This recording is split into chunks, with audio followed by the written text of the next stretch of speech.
Este es un espacio de reflexión e intercambio que se enmarca en el cambio del paradigma en la relación entre trabajo, educación y trabajo.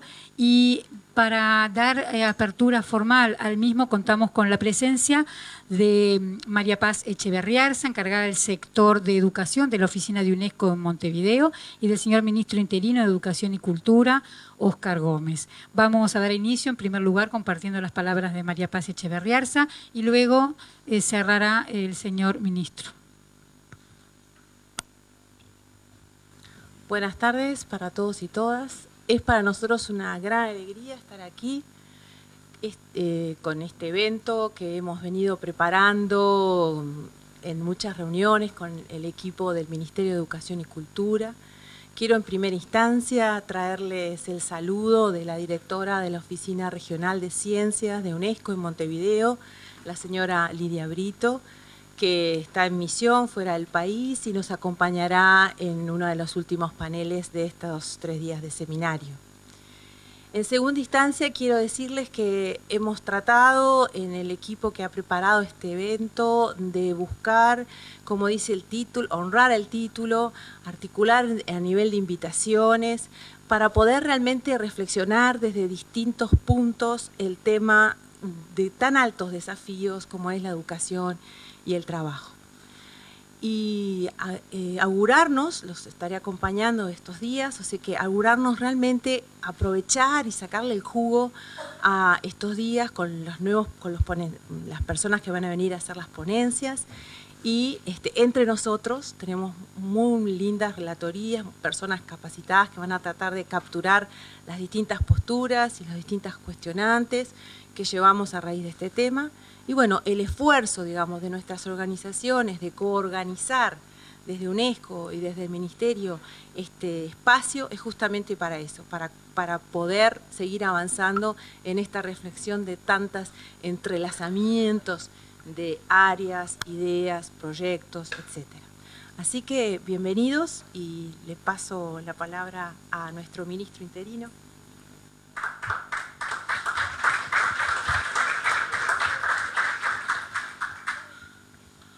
Buenas tardes a todos. Veo muchos amigos, muchos colegas. Conceptualizar el tema de la educación no formal en el Uruguay tiene un antes y un después en la ley de educación que nos rige. Tenemos una larga tradición en distintos ámbitos de educación no formal, pero el nuevo paradigma surge nítidamente a partir de las conceptualizaciones que fueron posibles luego que en el Uruguay existiera un debate nacional sobre educación, un congreso de educación y que por lo tanto esos fueran insumos fundamentales para que nuestro Parlamento aceptara ese nuevo paradigma que estábamos formando. ¿Qué cosas teníamos antes de esto? Una serie de programas, proyectos y algunas tradiciones. La educación no formal y su parentesco con la educación formal lo tenía fundamentalmente el Consejo de Educación Primaria, el viejo Consejo de Educación Primaria y Normal, que a través de actividades de los docentes que se ocupaban de la educación de adultos, vio necesario crear espacios como, por ejemplo, la acreditación por experiencia. El maestro Heriberto Gesto fue uno de los puntales en este tema, pero si bien esto fue un avance importantísimo, también operó de alguna manera como un ancla. Educación no formal no podía volar en tanto tenía asignada ese vínculo estrecho, por suerte también, con la educación pública, particularmente con la educación primaria. Fue necesario, por lo tanto, un pienso colectivo. Y ese pienso colectivo fue el ya citado proceso de debate educativo que tuvo a nuestro director de educación en aquel momento y ahora también, Luis Garibaldi, como uno de los gestores y promotores de esta participación nacional sobre estos temas. Pero lo de las políticas públicas tiene también que ver con un proyecto de país. Y el Uruguay está abordando con perspectiva estratégica la necesidad de que los saberes no sean exclusivamente áulicos formales, sino que se perciba como un momento del trabajo, de la producción. Y por eso existen tantos encuentros, se han firmado acuerdos con los entes públicos, con los entes del Estado, que promueven la educación formal, la educación no formal y el vínculo entre ellos. Particularmente destacar que también por la Ley General de Educación se han creado organismos especializados en educación no formal. Los compañeros del Uruguay esto lo manejan bien, pero esto es un seminario de carácter internacional. Y es bueno señalar que el estado del arte tiene una normativa que permite trabajar en diálogo con las instituciones del país y con el mundo de la producción. Eso nos parece a nosotros clave, entre otras cosas porque en este proceso que ha tenido el Uruguay, esto de que las empresas públicas lleven un espacio para la educación no formal, tiene que ver con decisiones de la ciudadanía, de permitir que esas empresas del Estado sigan siendo del Estado, en algunos momentos en donde en América Latina y también acá había una idea de que esto podía pasar al mundo de lo privado.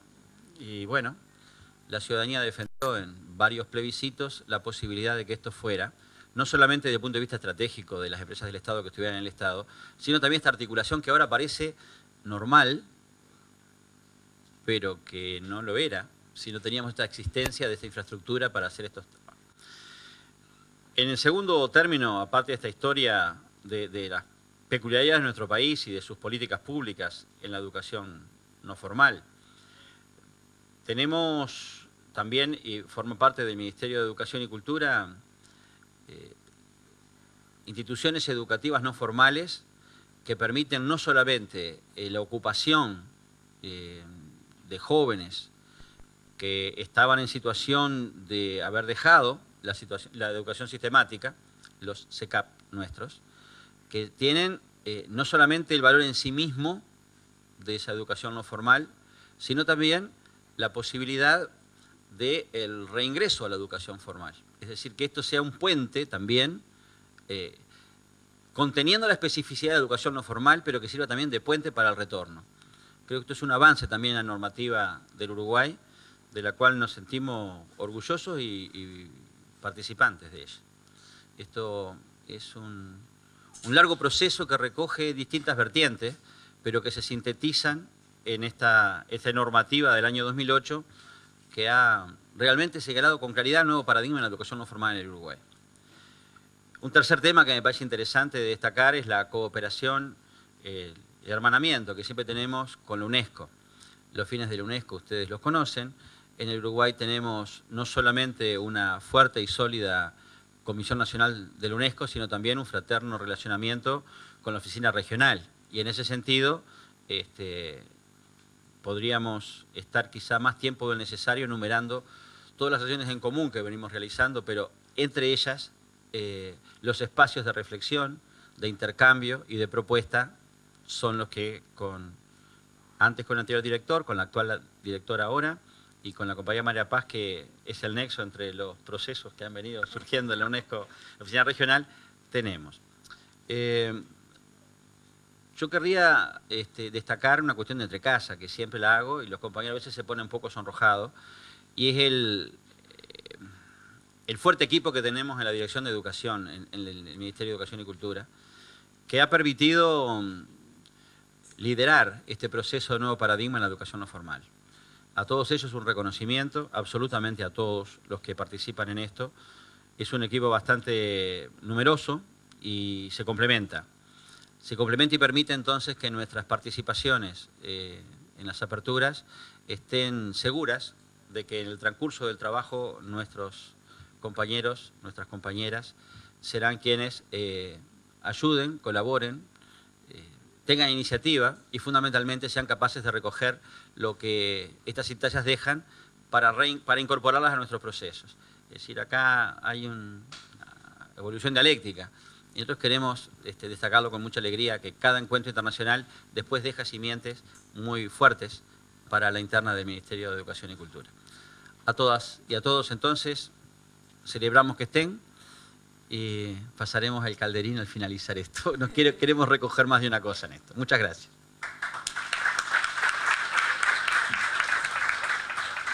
Bueno, agradecemos y despedimos al señor ministro interino por su participación y pasamos a conformar la primer mesa de esta tarde, por lo que convocamos a Claudia Jacinto de la República Argentina. María Paz se queda en mesa, que ella va a oficiar de moderadora en este panel, así que bienvenida. Bueno, yo voy a hacer, por suerte Claudia no necesita que la modele, así que voy a hacer solo una breve presentación de quién es Claudia y por qué los coorganizadores decidimos invitarla. Es claro que para nosotros es una alegría poder contar con Claudia, con su presencia y con su ponencia, porque la temática de políticas y abordajes de la articulación, de la educación y el mundo del trabajo encierran numerosas e importantes tensiones. La trayectoria de Claudia Jacinto como investigadora, docente y coordinadora nos auguran una productiva conferencia y por eso hoy está aquí.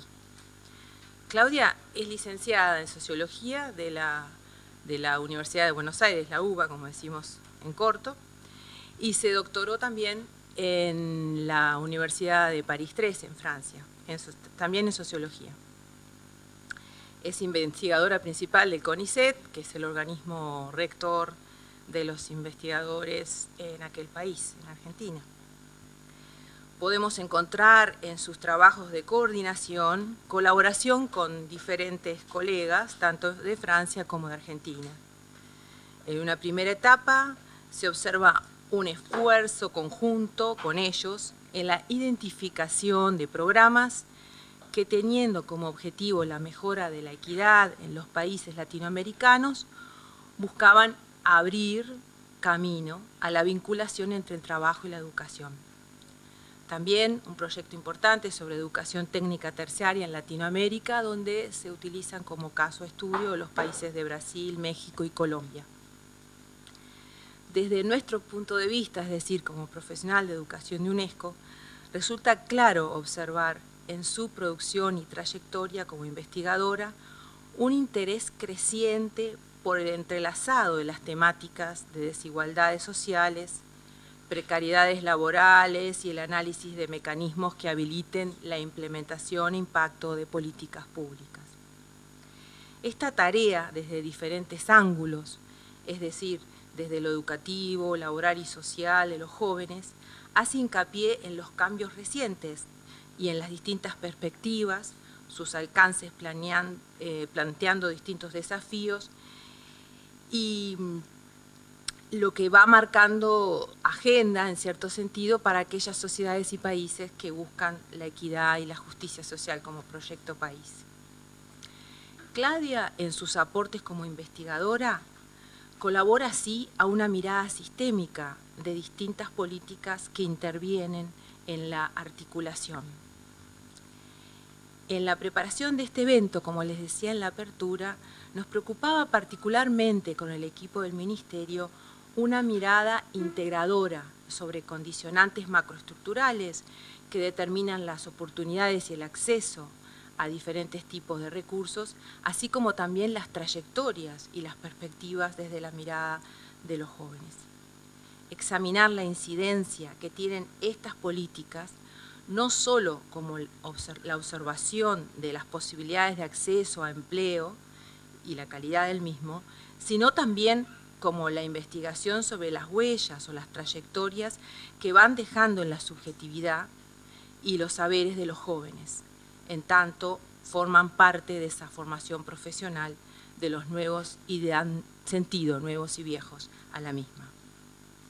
Esperamos entonces que esta presentación contribuya al conocimiento acerca de las transiciones laborales de estos jóvenes en condiciones de vulnerabilidad y también que nos aporte a la reflexión de los límites y alcances de las políticas públicas y sus programas que se desarrollan en búsqueda de esas nuevas posibilidades de sentido para los jóvenes en un plan, en un proyecto país de justicia social.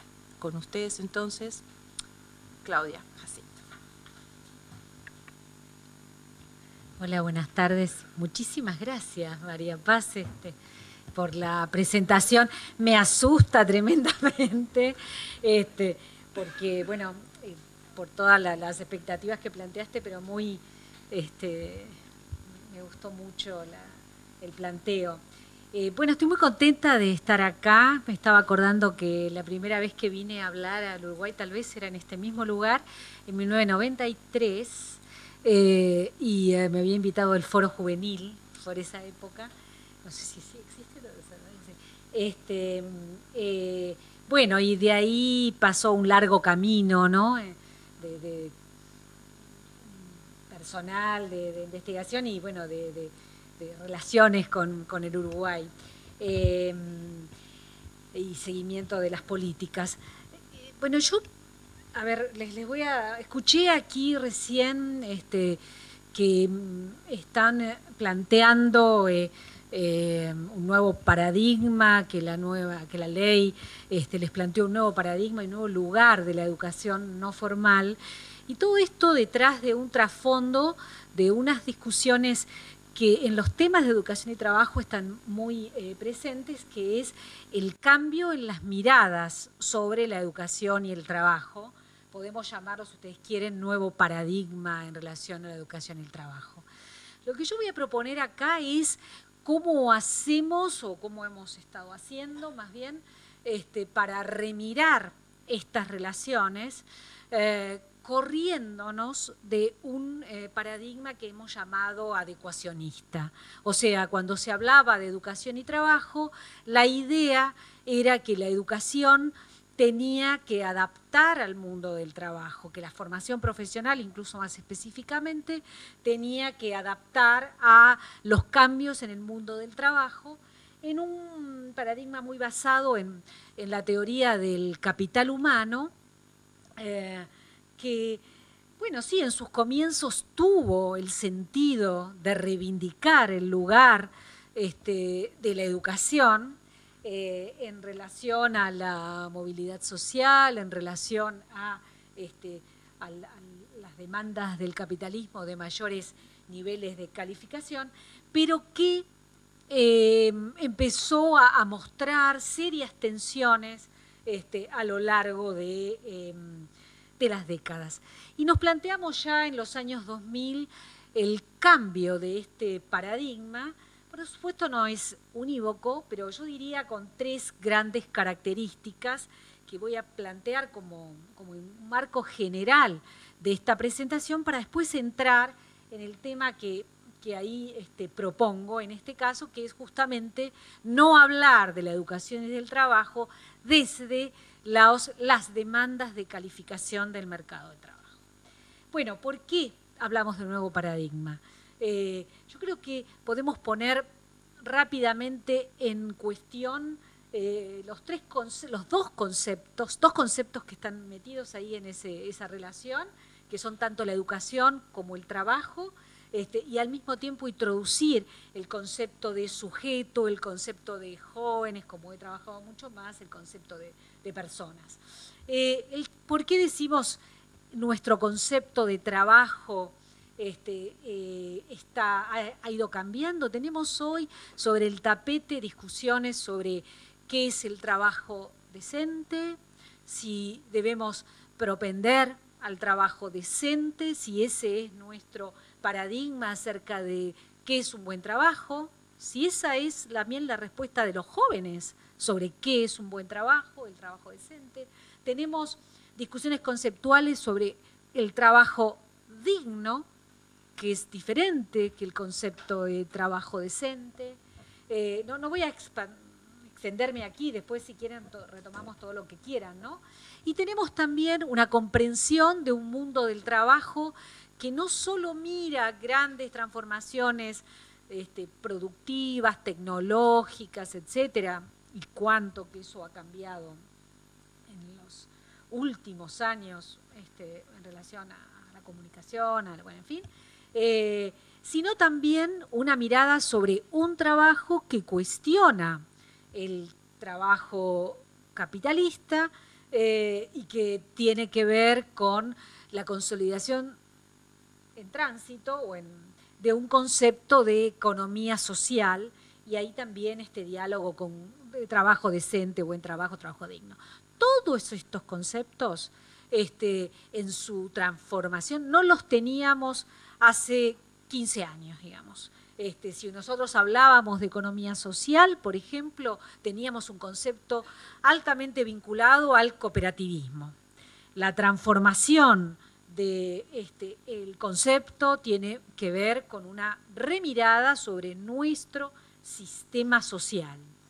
Lo mismo si tomamos el tema de la educación pensada y pegada al desarrollo de los sistemas educativos, con experiencias que en nuestro continente, por supuesto, tuvieron su fuerza y fueron muy innovadoras a nivel incluso internacional, como en la educación popular, el movimiento de la educación popular por afuera de la escuela, pero hoy cada vez a lo largo de estos últimos años estamos más en un paradigma que no plantea que la educación es un momento de la vida, que no plantea que la educación, que aprender es un proceso que solo se da dentro del sistema educativo y que en todo caso se plantea al mismo tiempo promover la mayor inclusión en el sistema graduado, en el sistema educativo formal, como la diversificación de los caminos para acceder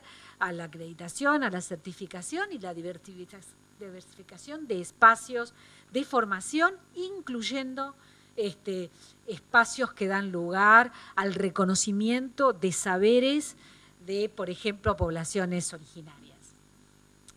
En esta relación educación-trabajo también han aparecido los sujetos, la voz, por ejemplo, de los jóvenes, como sujetos individuales y colectivos, ¿no? Los jóvenes que nos dicen esta escuela no me gusta cuestionan nuestros procesos sistemáticos desde un lugar de cómo interaccionar estos nuevos sujetos que se incluyen en la escuela y todos los jóvenes desde los sistemas rígidos que tenemos, y ni que hablar de la relación entre educación y los movimientos colectivos y la relación entre alternativas de educación que al mismo tiempo son, como dice un amigo brasileño, alterativas de estos sistemas. Bueno, esto simplemente para dar el trasfondo de cuando estamos hablando hoy de la relación entre educación y trabajo, estamos hablando de una relación que no es este enfoque de adecuacionismo, sino es una mirada amplia del mundo del trabajo, una mirada amplia del mundo de la educación, una mirada amplia del mundo del sujeto individual y colectivo que aprende. Este es el trasfondo por el cual decidí estructurar esta presentación en términos de cómo miramos esta relación si la miramos de la protección social. Desde la protección social, no desde el paradigma economicista, si ustedes quieren, sino desde el paradigma de la protección social. Los puntos entonces que voy a desarrollar son los siguientes. Por supuesto, voy a ir llegando cada vez más a los procesos más educativos. Voy a tratar de contar, reflejar algunas experiencias que probablemente muchos de ustedes conocen, latinoamericanas, que nos muestran caminos que ha seguido la región en la última década para responder a estos desafíos de cambio de paradigma, que al mismo tiempo es la propia transformación del paradigma. Y entonces vamos a ir viendo como algunos ejemplos. Primero voy a empezar con el paradigma de la protección social como trasfondo de las políticas recientes de educación, formación y empleo. Después voy a explicar de qué se trata un paradigma integrado en el marco de estas políticas destinadas a jóvenes, permítanme el recorte. Y después vamos a ver dos cuestiones en el punto 3 y en el 4. Vamos a ver educación secundaria y vínculos con la formación profesional. Entonces, lo que he llamado la formación para el trabajo ligada a los derechos a la educación.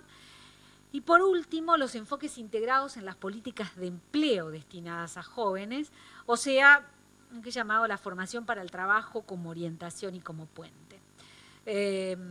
Bueno, lo que voy a tratar de hacer, más allá de que por ahí no está en la exposición escrita, es, tuve recién un curso muy rápido con Alejandra de terminología uruguaya, entonces bueno, voy a tratar de usar algunos términos que tienen que ver con cómo se los llama acá, pero por supuesto va a haber muchas cosas que acá se las llama de otra manera de la que se las llama en la literatura latinoamericana que discute estos temas. Una opción que hice en la presentación es no presentar cifras que hoy en día son muy rápidamente obtenibles, entonces más bien vamos a discutir conceptos, enfoques de los programas, algunas limitaciones, en fin, voy a tratar de tampoco extenderme infinitamente. Si hay tiempo, por supuesto, estoy, y me interesa muchísimo plantear un diálogo hacia el final. Bueno, muy bien, vamos entonces. Con este paradigma de la protección social, tal vez ustedes han escuchado este concepto, es un concepto que lo que está tratando, y por eso me pareció que era pertinente para este seminario que se lo plantea desde el comienzo, es en pensar cómo protegemos desde un enfoque universalista a todos nuestros jóvenes, a todos nuestros ciudadanos. Es una gran transformación que tiene que ver también con la adopción de un enfoque de desarrollo humano, la adopción de un enfoque de derechos y no de necesidades. Bueno, vamos a ir viendo eso, pero este gran concepto que tiene como su nacimiento en después de años de crisis y de políticas focalizadas para la atención de los costos sociales, del ajuste estructural de los años 80 y 90, viene de la mano de la discusión de los modelos de desarrollo, de la discusión de cómo incluimos a todos en términos de mejoramiento de las condiciones de vida y de redistribución, algo que en nuestra región fue un déficit muy importante de las últimas décadas, que era la enorme desigualdad, ¿no?, que de nuestra región, como siempre decimos, la más desigual del mundo, en el marco de la globalización, de la integración de los mercados. Tuvimos un escenario de oportunidades vinculado al crecimiento de los precios de los commodities y a una fuerza que nos dio esta posibilidad de generar ingresos al mismo tiempo que en la región ganaban fuerza gobiernos que se replanteaban el tema de la redistribución, que se planteaban un crecimiento con generación de empleo, del empleo como protector de la situación de los ciudadanos, y el plus que tiene este concepto de protección social es que apunta a la coordinación, pone en juego la integralidad, pone en juego cómo logramos acciones que tengan puentes y que se consoliden en términos de múltiples entradas en torno al sujeto. Este nuevo escenario, repito un poco, la redistribución, muestra en los resultados de la región y especialmente de América del Sur un incremento del Producto Bruto per cápita, el aumento del valor del salario, un mejoramiento de la redistribución, una situación de la región de resistencia importante frente a la crisis internacional del 2008. De hecho, les cuento, yo he participado en seminarios en Europa titulados ¿Qué se puede aprender de América Latina en términos de abordaje de la protección social o abordaje de los problemas de empleo de los jóvenes. Entonces, creo que lo que ha pasado en estos últimos 15 años muestran una salida, si ustedes quieren, latinoamericana y, como digo, principalmente visible en América del Sur, porque realmente pasaron otras cosas en otros países, y por supuesto estoy haciendo una gran generalización, donde la situación económica y el mejoramiento de la situación económica nos mostró una primera evidencia una primera respuesta en torno a nuestra preocupación por la situación laboral de los jóvenes. Sabíamos que tenían más desempleo, mayor precariedad de los adultos, etcétera, pero los primeros que mejoran su inserción laboral en estos años son los jóvenes y disminuyen su desempleo, disminuyen su precariedad, muestran que esta condición de mejoramiento de la situación macroeconómica permite también un mejoramiento de la situación de los jóvenes. Esto tiene y pone en juego la gran lectura habitual de por qué los jóvenes no tenían empleo, que la respuesta era por culpa de sí mismos, porque por déficit de capacitación, como ven ustedes, operando la hipótesis economicista. Cuando vemos que el mejoramiento de la situación macroeconómica, nos muestra un mejoramiento de la situación de los jóvenes, vemos que la culpa no era de ellos. Por supuesto que lo podíamos ver también desde otros paradigmas interpretativos, pero ese es un tema esencial en el enfoque de las políticas sociales de la inclusión. Es el reposicionamiento de la responsabilidad del Estado en la constitución de una ciudadanía fuerte. Entonces, y esta va a ser entonces una característica del Estado, del lugar del Estado en la construcción de la solidaridad social, de la ciudadanía, y la vuelta hacia políticas universalistas que en nuestros países habían tenido un nivel de fortaleza importante, especialmente si hablamos de Uruguay, de Argentina, en fin. Bueno, si nosotros miramos los paradigmas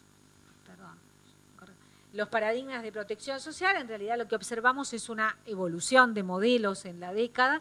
Primero tenían que ver con la atención a la crisis y es el momento que aparecen los llamados programas de transferencias de ingresos, que son programas de asignación, digamos, universal, donde se plantea que esa es la base de ingreso para posibilitar el acceso a ciertos derechos, por ejemplo, a la educación y salud de los hijos. Entonces, es el momento en que aparecen estos programas. 18 países de América Latina tienen hoy estos programas, han sido muy evaluados y se ha visto que son un piso que posibilita, que es la base mínima de acceso a derechos. Una segunda etapa de formulación de estas políticas tiene que ver con lo que se ha llamado ya el piso de protección social, y es cuando se da un salto significativo que tiene que ver con la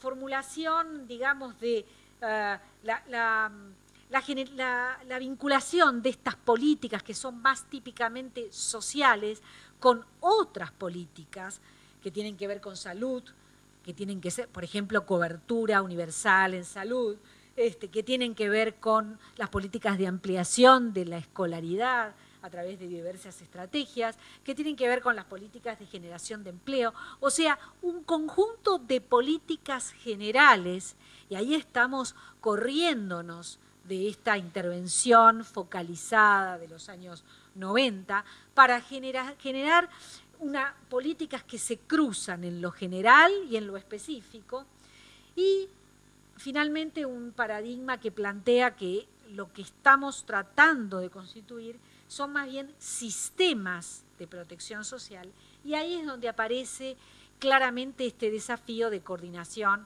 entre varios programas. Para sintetizar, cerrando entonces este primer punto, el concepto de integralidad en las políticas de protección social coloca al Estado con una responsabilidad principal en la configuración del enfoque, si bien puede estar orientada a atender necesidades particulares de determinados grupos de población, debe estar disponible para el conjunto de la ciudadanía, y entonces vamos a ver con algunos programas esta transversalidad vertical y horizontal de los programas y de las políticas, y es un mecanismo para abordar derechos económicos y sociales de la población desde la perspectiva del desarrollo humano, que pone el énfasis en la generación de capacidades para el bienestar. Empieza a aparecer en nuestras políticas dimensiones subjetivas sobre las que los jóvenes nos enseñaron mucho, que es estar felices. Vamos a plantear algunas dimensiones sobre esta integralidad de las políticas de protección social. Una primera dimensión la podemos llamar intersectorialidad. La intersectorialidad está dada por la cuestión, que podríamos mencionar aquí, interministerial. Entonces, varios sectores públicos y actores del mundo privado con y sin fines de lucro participan en la constitución de estos programas intersectoriales.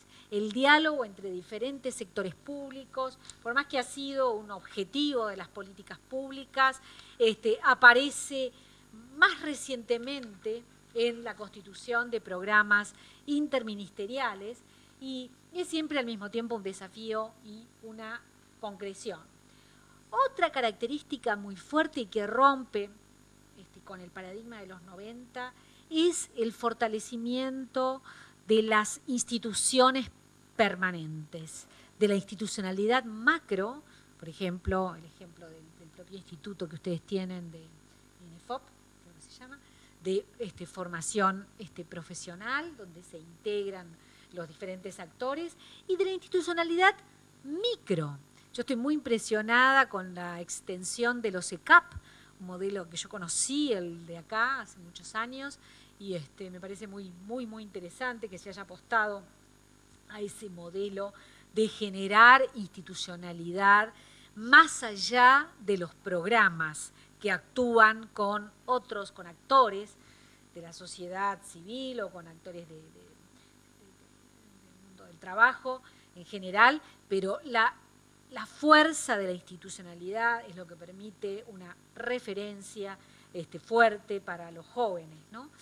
El asunto del diálogo, aquí lo que encontramos, lo mismo que la asociación con organizaciones privadas sin fines de lucro, encontramos formas de articulación asociada con el Estado, donde ya no es un modelo de delegación del Estado, sino un modelo de asociación del Estado en búsqueda del desarrollo de un paradigma con otros actores de los que se aprende al mismo tiempo también que se direcciona en términos de este gran cambio de objetivos que se plantea la política.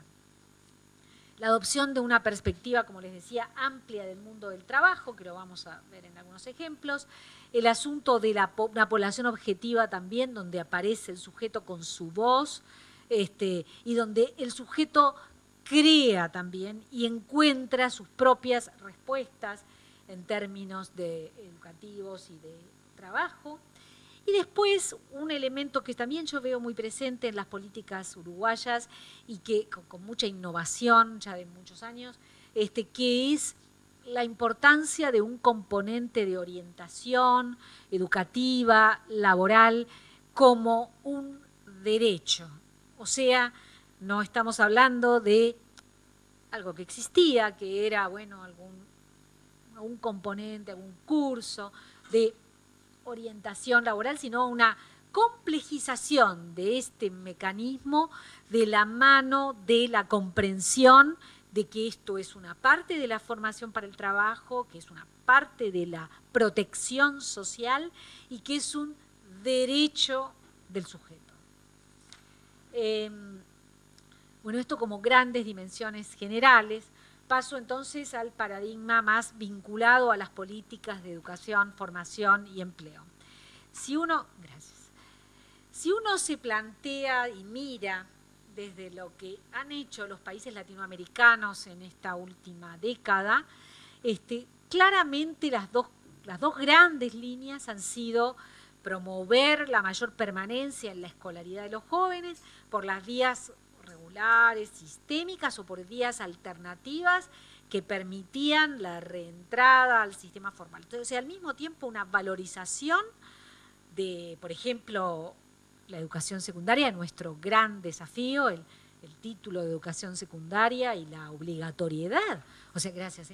Esto apareció tanto desde el punto de vista de la obligatoriedad objetiva en las leyes de educación como desde la obligatoriedad subjetiva. Todos debemos terminar la educación secundaria, por lo menos los padres quieren eso, y entonces encontrar maneras flexibles. Vamos a ver algunas experiencias latinoamericanas. Y la otra es promover la empleabilidad de los jóvenes, o sea, sus posibilidades de acceso a buenos empleos a través de programas que ya no se plantean desafíos puntuales, o sea, hacer un programa puntual, sino que se plantean articular servicios. Cuando digo servicios estoy hablando de institucionalidad permanente, acciones más puntuales y diferentes mundos del trabajo. Entonces, como digo, bueno, este cruce entre las instituciones, los programas, las necesidades, las expectativas de los jóvenes. Bueno, vamos a ver un poquito eso.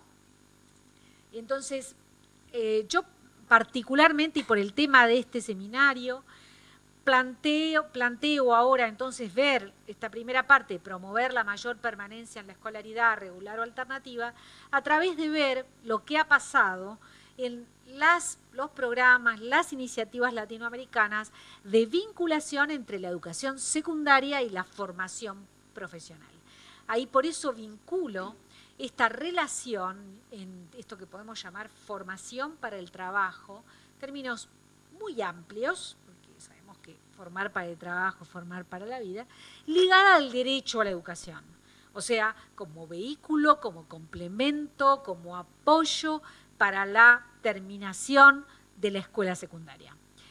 En ese sentido, yo creo que las discusiones que se han planteado de cómo vincular la formación profesional con la educación media, ha sido objeto de políticas recientes tanto por las demandas de una como por la de otra, por lo que necesita la educación secundaria para asegurar la escolaridad de todos los jóvenes, como por la resignificación del concepto de formación profesional que pone todas las saberes y competencias más generales, particularmente las competencias de comunicación, en el centro de los saberes en relación al trabajo. Entonces, ni la formación profesional es lo que era, ni la educación secundaria es lo que era. Y ambas necesitan establecer este diálogo para asegurar sus nuevos mandatos. Por supuesto, no es la solución mágica, es una de las vías a las que me refiero ahora porque es el tema de este seminario. Bueno, voy a los ejemplos. Voy a tomar 3 ejemplos, me parecen bastante interesantes. Uno es lo que he llamado articulación institucionalizada de la formación profesional con la educación media. Y voy a tomar el caso de Colombia. Colombia tiene una gran institución de formación profesional, tal vez algunos de ustedes la conocen, es una institución que se llama SENA, Servicio Nacional de Aprendizaje, muy importante, que es la institución fuerte, pública, de la formación profesional en Colombia, que tiene una enorme cantidad de centros de formación profesional y que va desde el curso de formación profesional, pasando por la educación secundaria, por la educación terciaria, técnica, y ahora van a ver entonces cómo esta gran institución se vincula con la educación secundaria. Hablo de secundaria en términos genéricos, o sea, especialmente del nivel del liceo, con lo que se llama la secundaria superior, ¿no? Beatriz, entonces, ¿qué pasó en Colombia? Es una experiencia muy generalizada. Las instituciones de educación secundaria, que como responsabilidad institucional quieren establecer vínculos con el SENA, lo que han hecho es, en contraturno, los jóvenes de los últimos años de la educación secundaria tienen la posibilidad de desarrollar módulos de formación profesional certificados que son validados dentro de trayectorias de formación profesional del SENA en el nivel de formación profesional o en el nivel técnico terciario.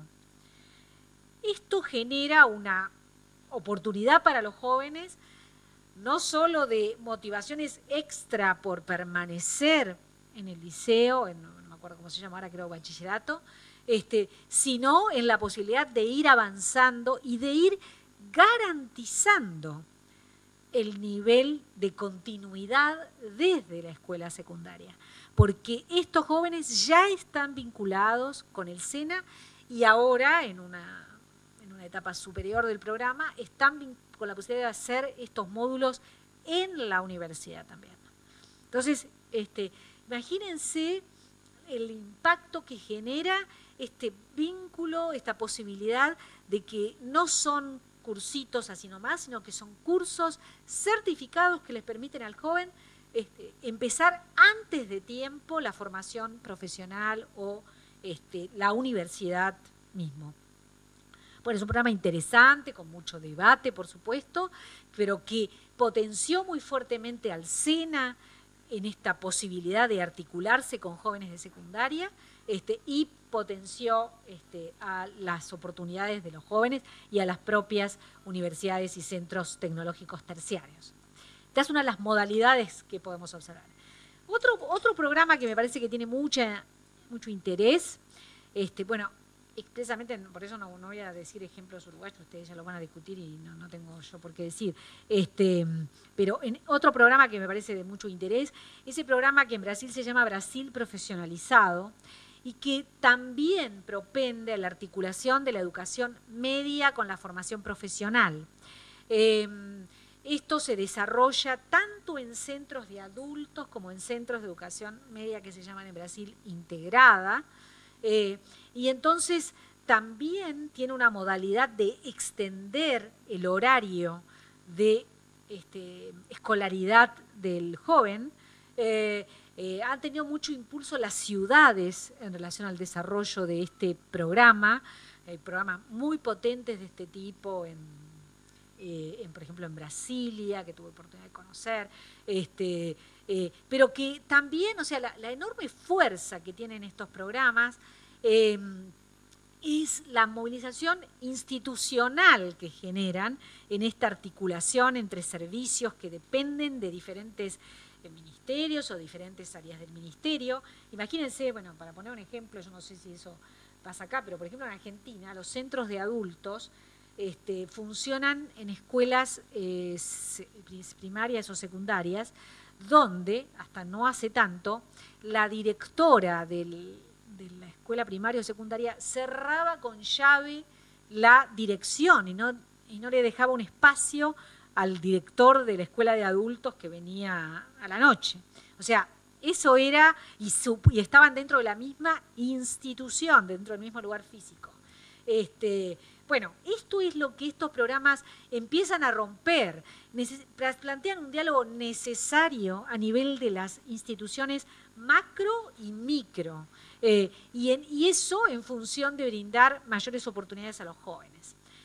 Bueno, creo que hay mucho para aprender del programa Brasil Profesionalizado, hay muchísimos programas interesantes en Brasil, pero como ven, la idea del programa es un concepto de articulación que se desarrolla en las instituciones que existen y fortalece a las instituciones que existen. El programa Brasil Profesionalizado pone plata en las instituciones, en los talleres de las instituciones concretas. Bueno, y después otro programa que es de los centros de formación profesional con vías alternativas de terminación de estudios formales como de educación de adultos en Argentina. Hay un programa grande en Argentina que se llama FINES, que además de lo que son los centros institucionales de adultos, se propone la terminación de la secundaria en esos centros o en otras instituciones. Siempre la educación de adultos ha sido bastante flexible en Argentina. Bueno, este programa, una de las primeras cuestiones de diagnóstico sobre lo que partió fue el descubrimiento de que el 30% de los chicos que no terminaban la secundaria, que en Argentina es altísimo, es cerca del 50%, y no se ha movido mucho en estos años, el 30% de los que no terminaban la secundaria era que les faltaba rendir 2 o 3 materias. Eran chicos que en el 5º año, bueno, no lo terminaban, después no rendían, y entonces el programa apuntó a esos chicos, no al que abandonó al principio y que, bueno, es un trabajo un poco más complejo, sino apuntó a esos chicos, a seguir y buscar a esos chicos y decirle, tenés una oportunidad muy flexible. Bueno, y al mismo tiempo, casi hago un desastre, y al mismo tiempo entonces la articulación con los centros de formación profesional. Voy a acelerar un poco. Bueno, movilización, entonces programas que movilizan instituciones. Bueno, voy a pasar entonces al último punto, antes de las conclusiones, que es, bueno, para cerrar ese punto, bueno, entonces vemos cómo hay estos diálogos que movilizan a las instituciones de educación formal, con el diálogo con la formación profesional, la educación no formal, etc. Bueno, después vamos a pasar al terreno más de las políticas de empleo destinadas a jóvenes, que donde yo observo que la gran nueva característica es esta de plantearse ese estímulo, este mejoramiento de las oportunidades laborales de los jóvenes a través de una fortaleza de la orientación y de las acciones de intermediación laboral. O sea, lo que nosotros vimos en estos años es que los jóvenes acceder a malos empleos podían acceder. El tema era cómo facilitar el acceso, la ruptura de estos circuitos de reproducción social, desde, como decimos, muy ampliamente. Entonces, primero, bueno, una primera cuestión era la educación, ¿no? Era tratar de que terminaran los niveles educativos desde de las estrategias que recién comentábamos. Otra política que creo que van a discutir acá es el desarrollo de políticas de formación profesional y de validación de competencias de los trabajadores, ¿no? O sea, el trabajador aprende mientras trabaja y nosotros debemos establecer puentes para que puedan certificar esos aprendizajes. Después, esta idea de empleo decente que incluye la formación, como les decía, la intermediación y el acceso a empleos de calidad, al mismo tiempo de políticas de protección respecto al empleo registrado. Una de las cuestiones que apareció muy evidente es que nosotros solíamos dividir el mundo entre el empleo registrado y el empleo no registrado. Una de las cuestiones que se hizo visible cuando empezamos a entrar en esos mundos es que dentro del supuesto empleo formal hay mucho empleo no registrado, que todo el proceso de terciarización flexibilizó y atravesó toda la precarización de los trabajadores. Y aún trabajadores que parecía que tenían buenos empleos, están en condiciones precarias y ha habido un proceso de regulación de esas condiciones que, como digo, son transversales al mejoramiento de las condiciones de todos los trabajadores, incluyendo los jóvenes. Pero al mismo tiempo, establecer estos puentes con empleos de calidad, abriendo mundos del trabajo. Y abrir mundos del trabajo tiene que ver también, no solo con un fuerte trabajo de, yo diría, negociación con el sector formal. Como me decía, hace poco estuvimos en un municipio en Argentina que trabaja con la oficina de empleo. Entonces había una persona que se encargaba de la intermediación. Y entonces me decía, yo cuando voy a una empresa no le digo qué puestos tenés ¿qué puestos podés darme para las pasantías de los jóvenes? Le digo, ¿qué necesitas del municipio? Y entonces en el planteamiento global de este diálogo, contaba que hacía que eso le generaba otra relación, no solo o sea, planteaba la propia acción como intersectorial, porque la empresa le contestaba, necesito que me asfalten no sé qué, o sea, cuestiones que en realidad eran deudas del municipio con relación a la ciudadanía y a los trabajadores de la empresa, en fin. Entonces, esta posibilidad, ¿no?, de un diálogo que apela a lo al diálogo al interior del propio municipio, ¿no? Y así posibilitar el mejoramiento de estas, o sea, por ejemplo, la apertura de lugares de trabajo en empresas, y después el gran mundo que mencionaba el ministro, que se observa mucho en América Latina, y que es el crecimiento del empleo público, ¿no? Y la generación de nuevo tipo de empleo público en términos de agentes de programas sociales, en términos de los agentes que trabajan en la orientación, de los agentes que trabajan en la generación de empleo, en fin, estos agentes que aparecen en estas intermediaciones, en esta orientación, y que tienen perfiles incluso profesionales diferentes que que incluso ya hay formación de nivel terciario de este tipo. Bueno, todo este camino nos llevó a la conclusión, al supuesto y a la confirmación del supuesto de que los problemas de empleo de los jóvenes no se resuelven con programas focalizados, sino en esta combinación de universalismo con programas específicos, o sea, se mejoran con esta relación. Y voy a ver si corto un poquito. Bueno, voy a tomar esto y después ya paso a las conclusiones, no sé si estoy muy extendida. Bueno. Entonces, ¿qué observo en estos nuevos programas? Creo que hay un apartamiento de ese paradigma en el que problema de empleo, déficit de capacitación, formación profesional, o sea, un cursito, la práctica, la inserción. En el mejor de los casos, la práctica, en otro caso ni la práctica. Bueno, ¿qué se observa en el nuevo paradigma? Empiezo a ver al joven con su integralidad de problemáticas, lo escucho, genero espacios donde por ejemplo, bueno, un clásico de estas cosas es dar acceso a odontología. Por ejemplo, chicos que nunca han ido a un odontólogo, y que esto se genera en un problema de salud, se genera en un problema de relación con el mundo del trabajo, y que empieza entonces a movilizarse una cantidad de servicios sociales de la mano de estos programas que teóricamente son de empleo, pero que en su enfoque tienen esta fuerza de plantearse el problema como un problema más amplio, un problema social, laboral, educativo.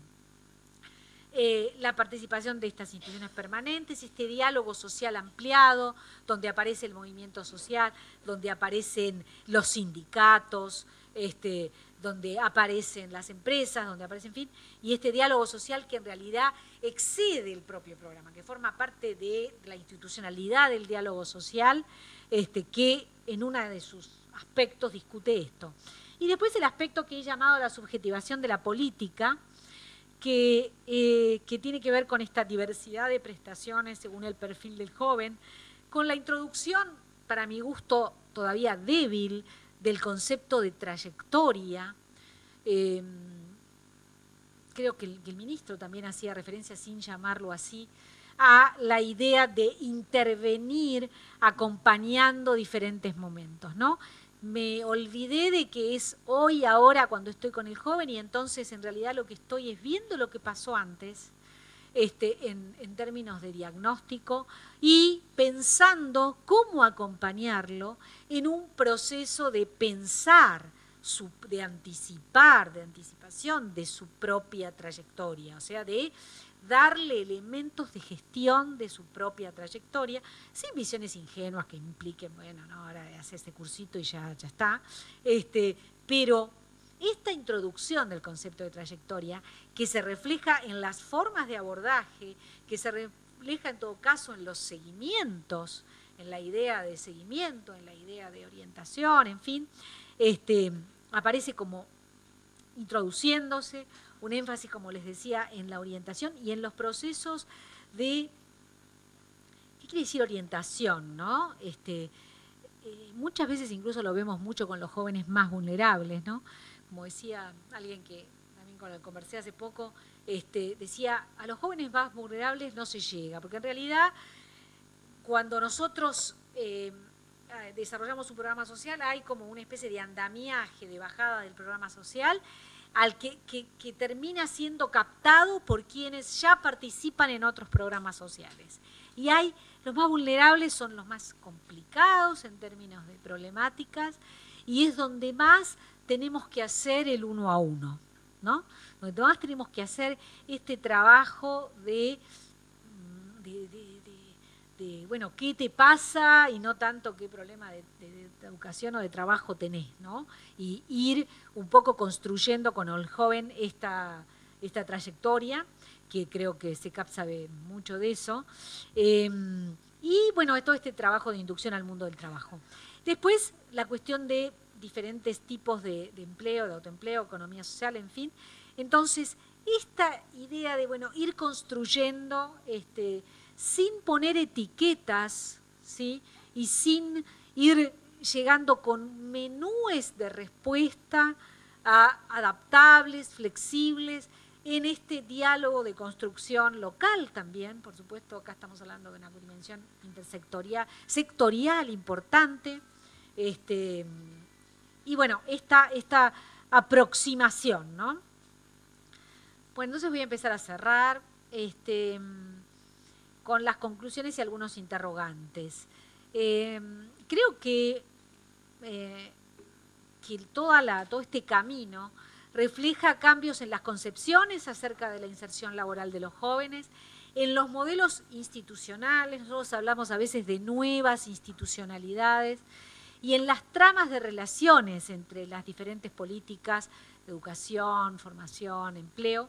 Son sustantivos y poco estudiados y han pasado de un paradigma del paliativo, de ver cómo les apoyamos, pobres que están tan mal, a pensar en sistemas más integrados de protección social donde se entra desde lo universal y desde lo específico. Esta es una nueva institucionalidad basada en el fortalecimiento de las instituciones. Muchos de estos programas se proponen no generar el curso ad hoc, sino fortalecer la institución y servicios permanentes, con creación incluso de servicios permanentes, con nuevos dispositivos más flexibles y adaptados a las barreras de inserción laboral de los jóvenes, que establecen nuevas tramas. Bueno, los interrogantes son muchos. Primero, digamos, el gran y demoledor interrogante es, bueno, ¿y qué hemos logrado con todo esto? Eso es difícil de decir porque lo que podemos observar, para tomar el caso de la Argentina, es que hay un escenario en estos años de mejoramiento sustantivo de la situación, al mismo tiempo que cuestiones estructurales de inserción y el atravesamiento de otros problemas, como el narcotráfico, para poner algún problema, que atraviesan estos enfoques y que los apelan, ¿no? Entonces, si nosotros tenemos que preguntarnos cuántas oportunidades tiene más un joven, vemos que hay muchos jóvenes que tienen más oportunidades y que han sido abordados de estas múltiples maneras, pero también vemos que están atravesados por otras múltiples problemáticas que nuevamente complejizan la situación. Y que tampoco sabemos realmente porque no tenemos estudios adaptados a esta mirada tan compleja de la desigualdad, de la generación de oportunidades, de la generación de capacidades. Después hay preguntas menos difíciles, que están por ahí en la causa de esto, que es, claro, hacemos todo esto, pero ¿cuánto estamos transformando las instituciones? Y eso también tenemos más una casuística que estudios, ¿no? O sea, por ejemplo, en Argentina hizo una enorme inversión en educación técnica. Una transformación enorme de las instituciones de educación técnica en los últimos años, con recursos, con inversión. Bueno, todavía no sabemos que las escuelas se transformaron en ese sentido. Todavía no sabemos tanto si lo que nos quedó o lo que nos va quedando es un sistema que tiene y contiene la misma diferenciación interna y segmentación. Digamos, hay dos fenómenos que atraviesan paralelamente esto. Una es el positivo, que es cuanto mejor está la gente y también las instituciones, más demandas tienen. Y eso es la parte positiva. La parte, digamos, que nos va en contra de los procesos de igualación es que los más fuertes tienen mayor capacidad de mejorar cuando las condiciones mejoran y cuando las posibilidades mejoran, captan más estas cosas. Es como una familia de sectores medios bajos que logra aprovechar todo esto de una manera mucho más basada en un capital cultural y social más fuerte que otros sectores. Entonces hay fenómenos bastante estudiados en términos a esta cuestión de la demanda, incluso hasta la transformación de las opiniones políticas, ¿no?, de estos sectores, la transformación en la estructura social que producen estos fenómenos, que, bueno, donde los panoramas finales son contenciones, ¿no? Bueno, y entonces atravesamos sistemas que son desiguales con buenas oportunidades. ¿Cuántos se transforman sin permanecer desiguales? Es un gran interrogante.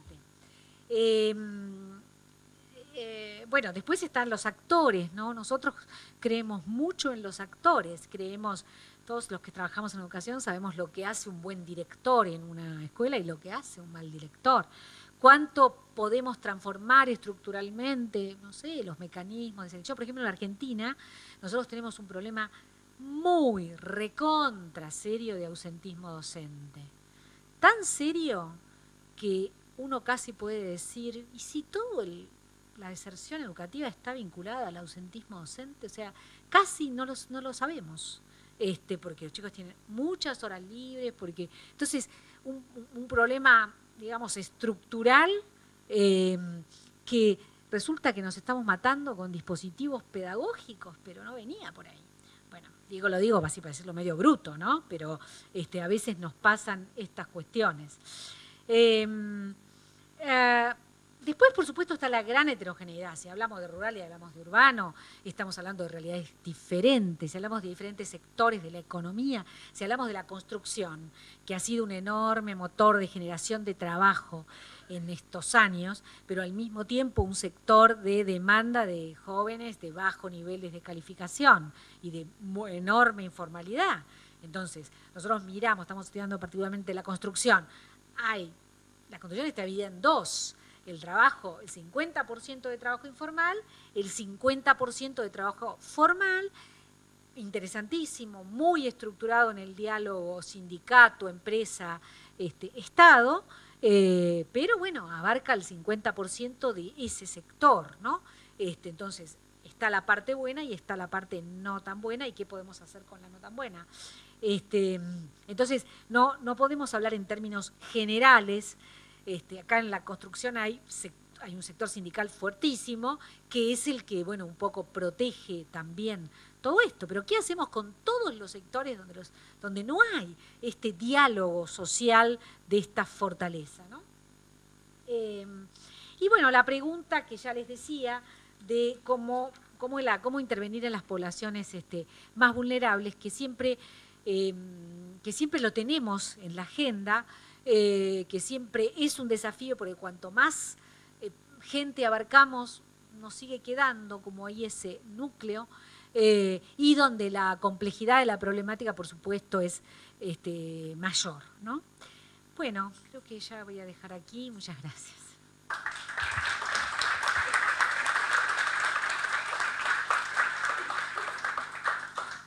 Muchas gracias, Claudia. Abrimos unos minutitos para preguntas, comentarios, aclaraciones.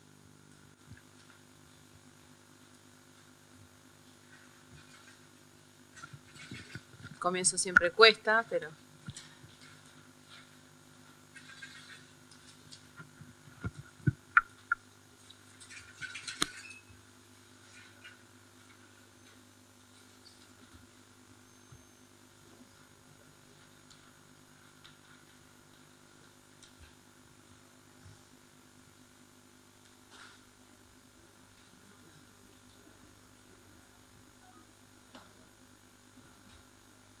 Sí.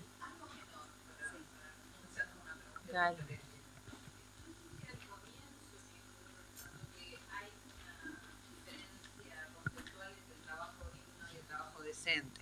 De hecho, el trabajo decente es un término que se ha incorporado procedente más desde los ámbitos de Sinterfor y demás, de la OIT.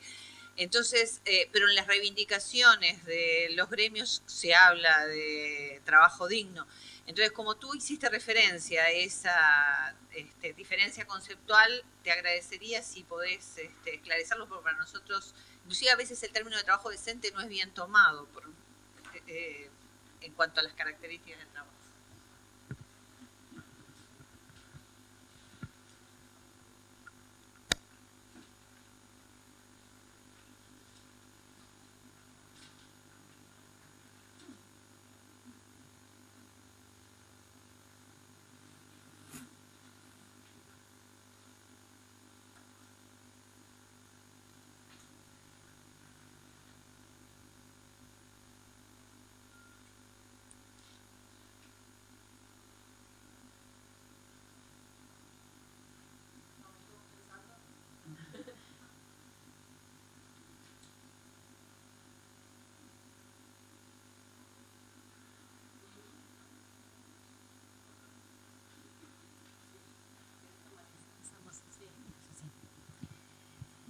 Bueno, gracias por la pregunta. Si el concepto de trabajo decente fue un concepto acuñado por la OIT a principio de los años 2000, creo que en el año 2000 principalmente, y es, digamos, a ver, veamos el contexto internacional en el que surge este concepto, es en el momento de la explosión del fenómeno de la globalización, del crecimiento del desempleo a nivel internacional, del crecimiento de la precarización del empleo. Esencialmente ese es el punto central de preocupación de la OIT en el momento que se acuña este concepto, es que el paradigma de empleo protegido que había acompañado el desarrollo de los estados de bienestar desde la posguerra, ¿sí? Esta idea keynesiana de soy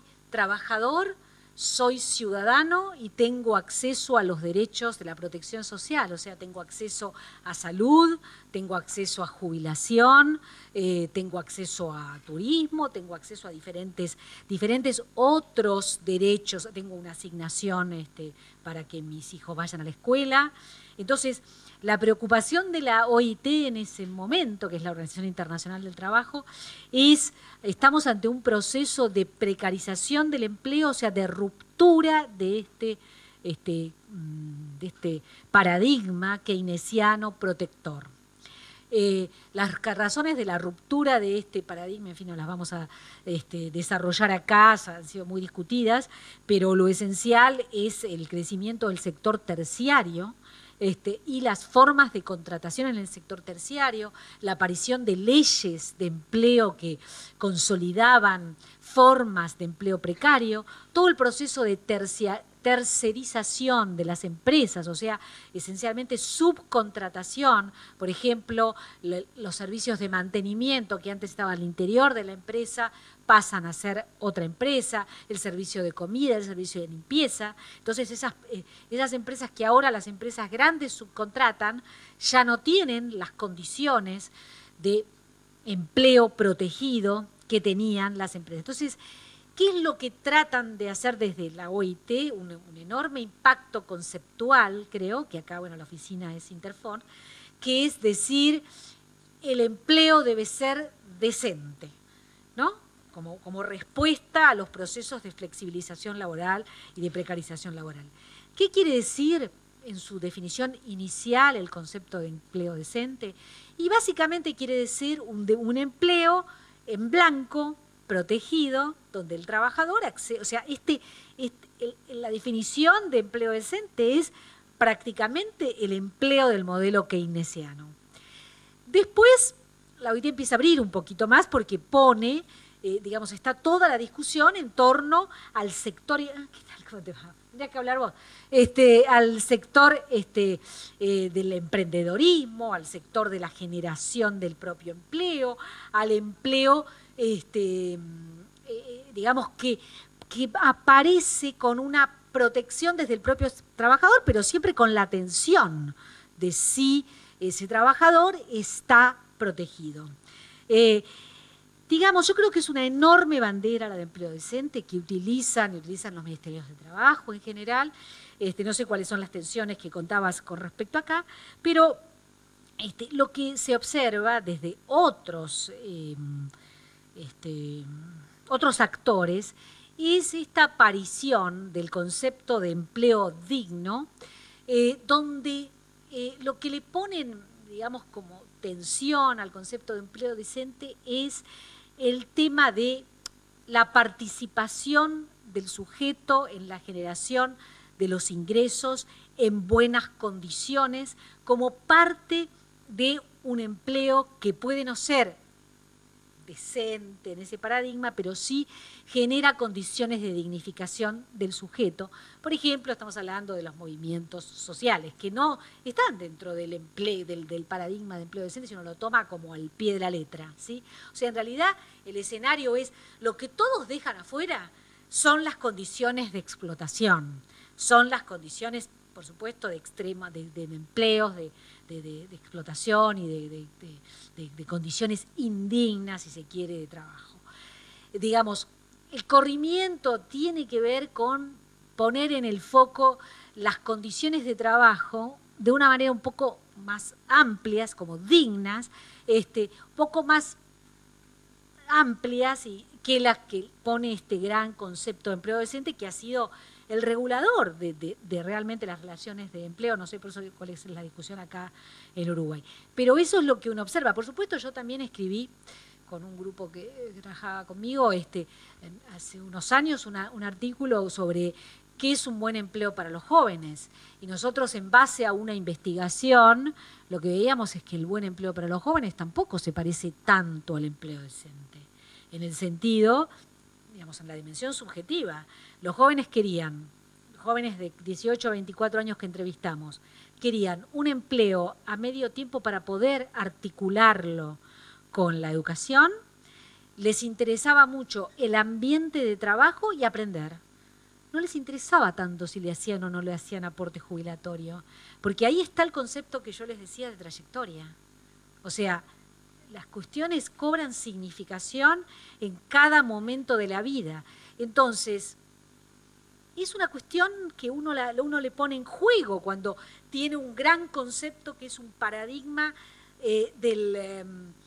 normativo, que es lo que utilizamos. O sea, nosotros utilizamos grandes paradigmas normativos del deber ser porque a partir de ahí desarrollamos las políticas.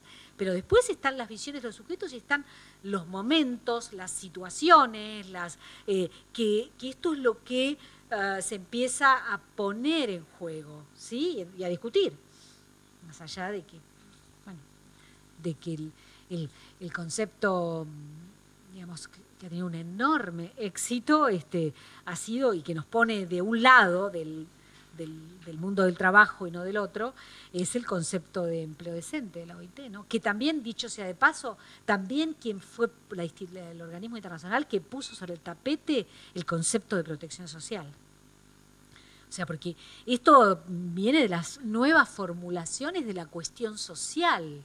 ¿Sí? ¿Qué hacemos si en este nuevo mundo del trabajo todos los trabajadores no van a estar protegidos en el sentido del estado de bienestar keynesiano?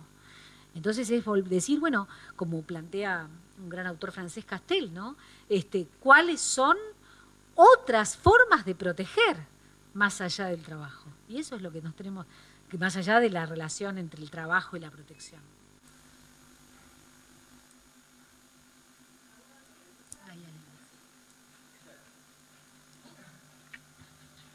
Quería, a ver, ¿de dónde es?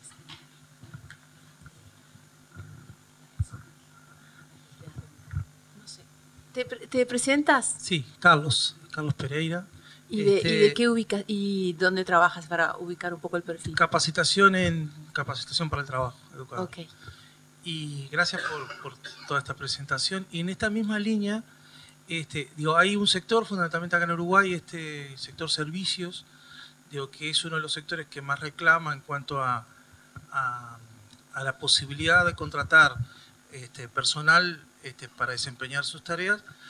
Y bueno, en general no garantiza lo que el sector que está en condiciones de desempeñar esas tareas pretende. Entonces hay una discusión y una tensión permanente en lo que son las condiciones que algunos sectores consideran que pueden ofrecer y los trabajadores que están en condiciones de acceder a esos sectores reclaman como condiciones dignas de trabajo. Entonces, sumado un poco a la gran informalidad que existe en ese sector, ¿no?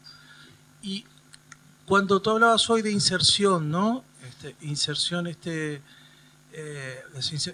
laboral, ¿cómo lo asocias tú a la renta básica? Si de alguna manera la inserción social puede tener que ver o no con un parámetro del concepto de renta básica. Gracias.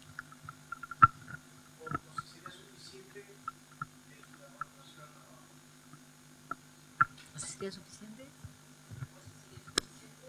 ¿Dimos?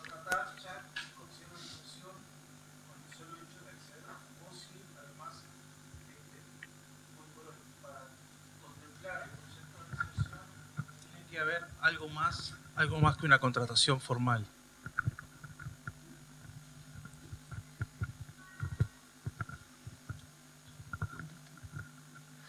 Bueno, gracias por la pregunta porque también me permite aclarar cosas. Primero, el concepto de renta básica es un poco el que yo llamé transferencia de ingresos. En realidad es un concepto que viene del inglés, que se llama cash transfer, y que en cada país se ha llamado así de diferentes maneras, pero esa es la idea de una asignación básica, por ejemplo, por hijo. Yo no sé si estabas hablando ahí, te quiero pedir una aclaración. No estás hablando, o sea, estás hablando de renta básica en términos de un programa social que da una asignación, ¿es así? Ah, a ver. Implementando o impulsando el PT, en América Latina lo que se considera el mínimo suficiente para mantener ciertas condiciones de vida decorosas. Bueno, no necesariamente lo que subsidios de política de programas sociales. Sí, bueno, creo que es lo mismo, ¿no? Son formulaciones diferentes del mismo tema, del mismo concepto, de que el Estado debe hacerse responsable de un ingreso mínimo, ¿sí? Después, por supuesto, uno empieza a ver los montos, y eso ahí la cuestión es un poco más relativa, pero este ingreso mínimo, digamos, tiene diferentes formulaciones.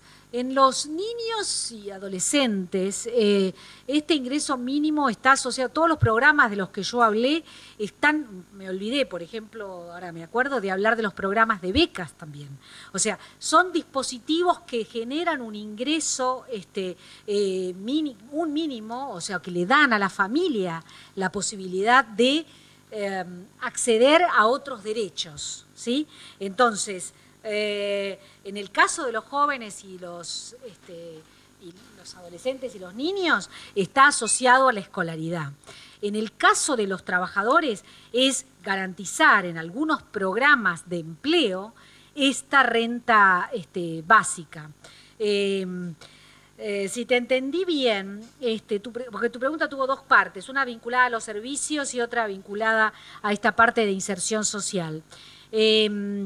Digamos, cuando nosotros vinculamos conceptualmente inserción social e inserción laboral, lo que estamos es planteando la generación de condiciones de vida que permitan a los sujetos el ejercicio de sus derechos, ¿sí? Esto, por supuesto, este piso de protección social que lo dan o los programas de asignación mínima o los de renta básica, o sea, esto de apoyar, subsidiarlos por el solo hecho de que tenemos que redistribuir, o sea, por esta concepción de redistribución, está asociada, por ejemplo, en el caso de los jóvenes, que es el caso que yo conozco, está asociada en algunos casos al trabajo subsidiado en una empresa. No sé qué pasa acá en Uruguay, pero sí hay programas que lo que hacen es proponer que la empresa se haga cargo de esto, o otros programas que lo que proponen es que el Estado se haga cargo de esto. Entonces, en el marco de una concepción de formación para el trabajo, donde esta parte práctica de trabajo en la empresa, de pasantía, si ustedes quieren, es un valor en el aprendizaje, el Estado se hace cargo de esa parte y subsidia el empleo durante un cierto periodo para el joven, ¿sí? En algunos casos la empresa pone una parte y el Estado pone otra parte, o sea, generan y terminan configurando en realidad un salario mínimo, o sea, en estos programas hay como digamos, pagado, como digo, de diferentes maneras, terminan configurando un salario mínimo del sector. Entonces, esto es, digamos, el accionar del Estado subsidiando para conseguir la empleabilidad del joven, ¿no? Que entiendo que funciona de la misma manera en el caso de los trabajadores, sobre todo porque el trabajo funciona como un elemento de inserción social muy importante, ¿no? Sabemos lo que significa estar desempleado, en fin, todo lo que está asociado a la ruptura de las relaciones sociales cuando se está desempleado y más aún cuando se está desempleado por mucho tiempo. Esa creo que es lo que te podría contestar sobre la segunda parte de la pregunta. Con el tema del sector servicios y las condiciones de informalidad del sector servicios, bueno, esto es así, ¿no? Digamos, lo que se puede hacer es mucho desde las políticas de empleo protectoras. O sea, acá no estamos hablando solo de programas, estamos hablando de inspección, por ejemplo, del empleo, o sea, de generar condiciones de mejoramiento de ampliación de los empleos protegidos, ¿no? Hay tensiones, digamos, hay tensiones porque a veces, digamos, es cierta esta cuestión de que a veces los pequeños comercios no pueden sobrevivir, sí. Entonces, las combinatorias en donde el Estado podría apoyar estos pequeños comercios, por ejemplo, para dar un ejemplo, ¿no? Después está todo el trabajo, por ejemplo, de servicios, que también está en negro en una altísima proporción, ¿no? Y donde en algunos casos se genera esta cuestión de las facturas. Por ejemplo, en Argentina existe el monotributo social, que es una fórmula, que acá también, bueno, que es una fórmula para que estas personas estén protegidas en salud y tengan acceso a una jubilación. Ahora, no es tan exitoso. O sea, hay mucha gente que ni siquiera el monotributo social, que es muy poco el pago que hay que hacer, no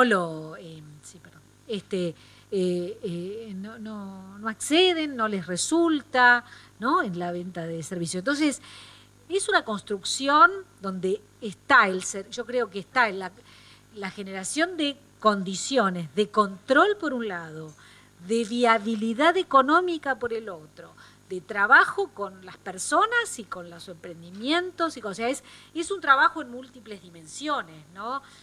No sé, para tomar nuevamente el ejemplo de la Argentina, que es donde yo tengo las cifras frescas, el empleo formal. En el año 2003, el empleo no registrado, en el año 2003 era el 43%, no tomo los jóvenes porque es un desastre, el 43%. Ahora es el 34%, pero en el año 90 era el 25% de empleo no registrado. O sea, las condiciones estructurales que la Argentina tenía décadas atrás no se han terminado de recuperar a pesar de todo lo que se ha hecho.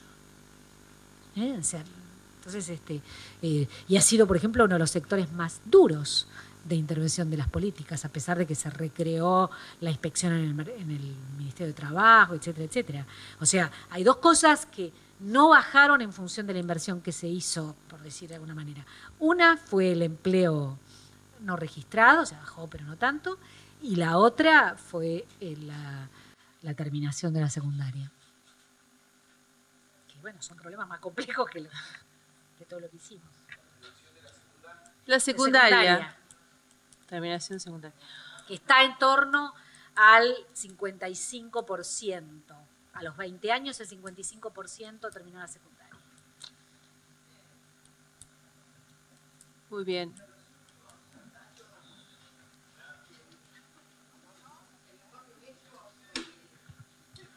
Bueno, porque me quedé sorprendida con el 55%, porque ustedes están en el grupo 1, según el informe UNESCO, de terminación del segundo ciclo, y el registro que tenía era que era un poco más alto, ¿no? Que se estaban acercando al 70%. ¿O asistencia? No, terminación. Bueno. No, por eso quería confirmarlo, porque me parece... No, o sea, 55. A los 20 años, por ahí depende, no sé qué año se toma. Sí, también. Sí. Por ahí a los 24 es mejor. Ha habido mucha inversión en educación de adultos, hay un mejoramiento de la terminación a los 24, pero a los 20, 55. A los 24 podría estar en 60 y pico. Sí.